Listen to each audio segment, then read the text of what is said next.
Ayan, ito yung palaruan nila guys. Practice ng football.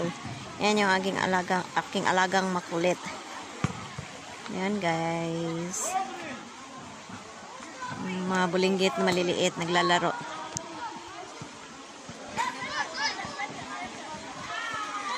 Dito kami sa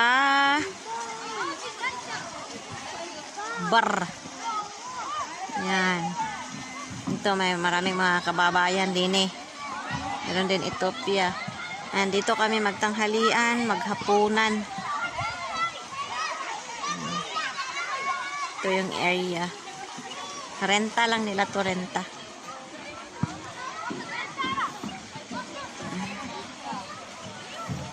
Yung mga Pinay, mga alaga nila. Oh.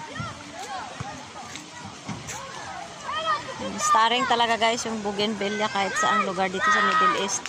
Kasi ito yung lumalaban sa tag-init talaga.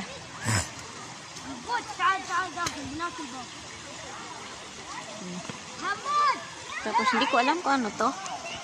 Parang meron ganito sa Pinas. Anong tawag nito? Ano tong puno na to? Ayan.